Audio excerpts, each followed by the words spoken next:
Hello everyone and welcome back to Dragalia Foundry, a fan channel where everything Dragalia Lost can be found.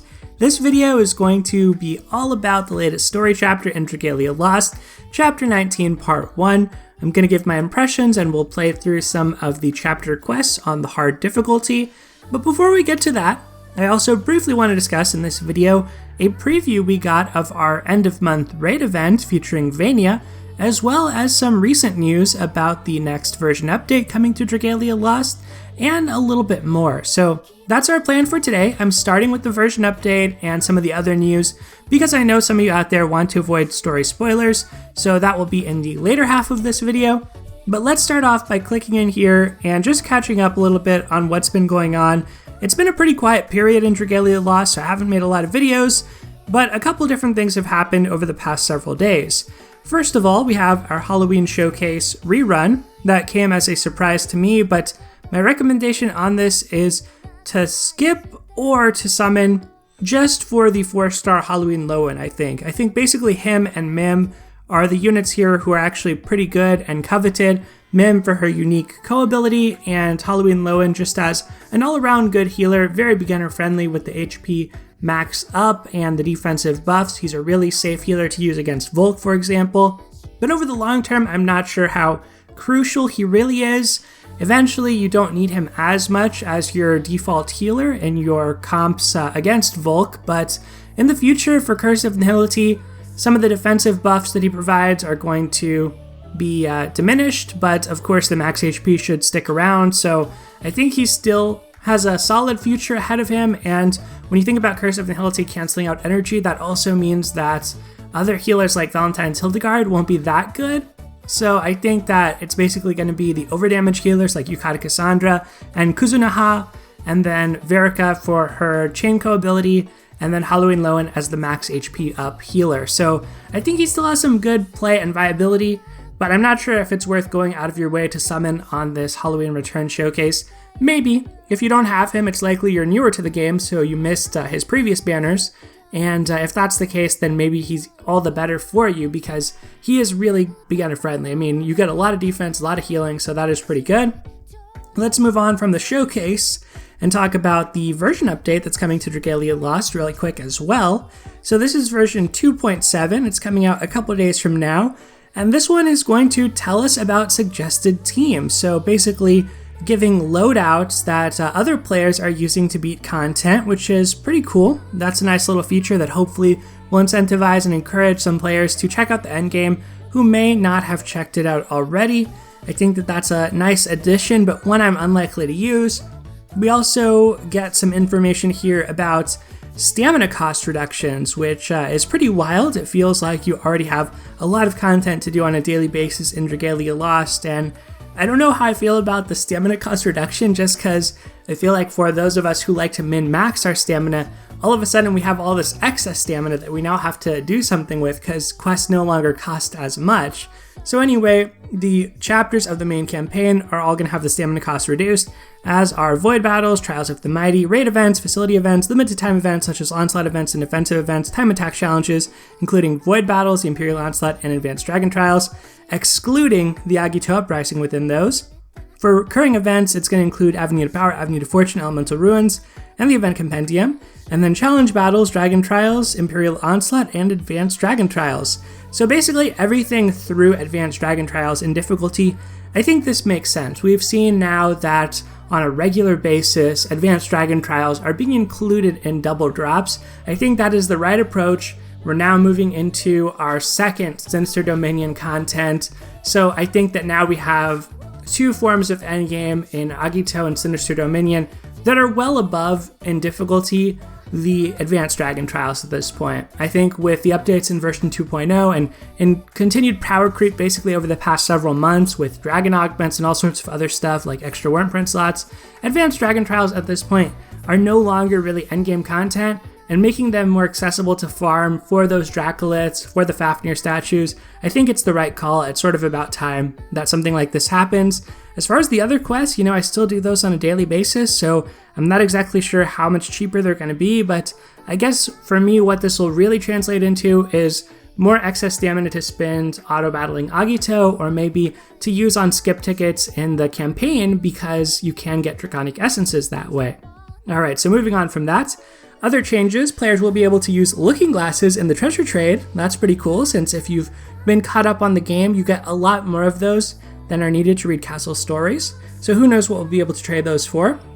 The presentation of combo count information is going to be improved, so it's going to tell you more quickly what your actual number of hits is, and there's going to be a bar that indicates when the combo counter will be reset. That's actually a really nice feature. It might actually hurt you a little bit in that it might make you more greedy, right? Try to fit in another hit so that you don't lose your combo. But I think for the most part, once we get used to it, it'll probably help us. But I know for a while, I'm going to be super greedy, trying not to lose my combo. For example, think of the snapping swalls when you're fighting Volk and you have to run around the arena. A lot of times you just are willing to drop combo because, hey, you're trying to survive, you're not accidentally wanting to hurt anybody, maybe you don't have combo time on your particular character, so you lose combo. But with something like this, you know I'm going to be trying to get in a couple hits here and there while I'm maneuvering my squalls around the map. So I think that's a fun addition and an appreciated one. Otherwise, we also find out that the UI will be adjusted in various places. Good stuff. Quality of life improvements. We're going to be able to use more skip tickets at once, which is pretty cool. It's just fewer clicks to go through when you're trying to 99 skip ticket something. It's rare that that happens, but it does happen. I prefer to use the skip tickets on the hard and very hard campaign quests because those do take longer to actually play through. So then there are a bunch of issues addressed, and that's pretty much it for this version update. So not a huge one, but I think that the suggested teams has the potential to have a really big impact on players who are not quite checking out endgame content just yet. So I'm looking forward to that. And let's move on to talk about the new raid event. So a trailer went out for this on YouTube, Rage of Chronos. We have multiple characters here, Vania, and in the background, a character who wields a lance. Can't remember the name off the top of my head, but this is a character that seems known to the player base.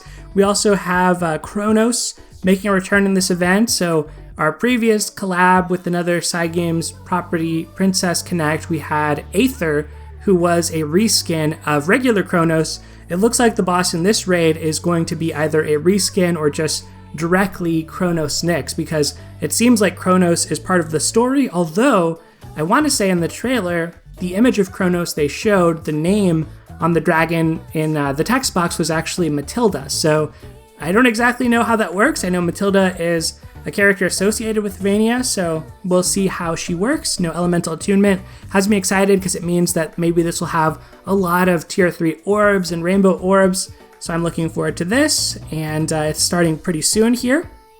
And then finally, a couple things left. Trials of the Mighty. Y'all know what's happening right now. We're on Zephyr at this point.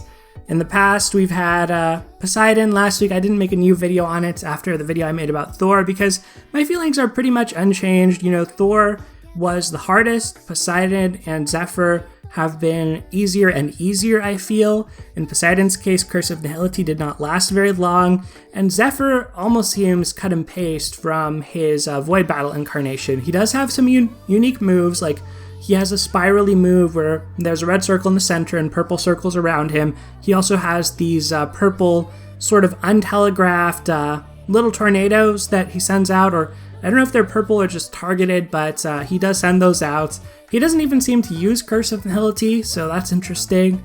Maybe that suggests something about the Sinister Dominion, but probably not. You know, in the past, the Void Battles were used to kind of teach you about the mechanics of the corresponding High Dragon trials, and Sinister Dominion kind of teaches us about Curse of Nihility at the very least, but mechanically they're pretty different than what we got with Lilith, so I don't know if they're actually going to try cross over any of the mechanics from those fights into the actual Sinister Dominion bosses or not, other than Curse of Nihility. These are just sort of okay. I find they're a good way to spend your excess Gather Wings, a good way to just auto with some stamina, so I haven't really minded them. I don't really have a whole lot else to say on them. And that brings us to Chapter 19, Hidden Truths.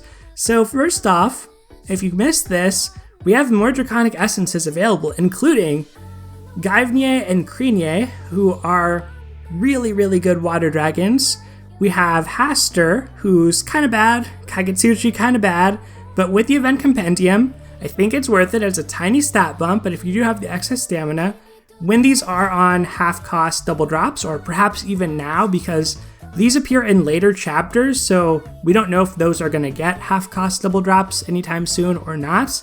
In any case, I think that there's a reason to get them max and bound nowadays, because we actually do have the event, or not the compendium, the encyclopedia. So I think there's a little bit of an incentive there. And then Corsair Phoenix and Azazel. Azazel's a fantastic Shadow Dragon. Corsair Phoenix, really, really solid light DPS dragon, especially against Lilith. So really good selection that they've added here. Pretty happy to see that. And finally, let's talk about the contents of Chapter 19 itself. So I've got my Fairy Kingdom team together here. We're going to play through a quest on hard difficulty while we discuss.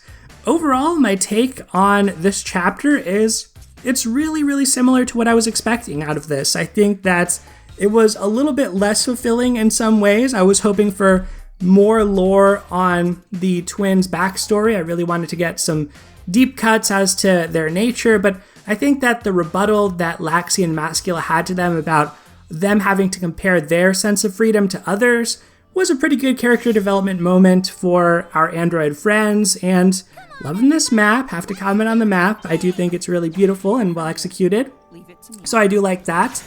Otherwise, I think the biggest drop was basically at the end when we find out from Finlorda that Yuden is made from a combination of fairy magic and the other's flesh. So the end of Dawn of Dragalia suggested that there might be such means within the Fairy Kingdom to do something like that. So I don't know if those are directly connected, but that was one thought that I had after I read the ending.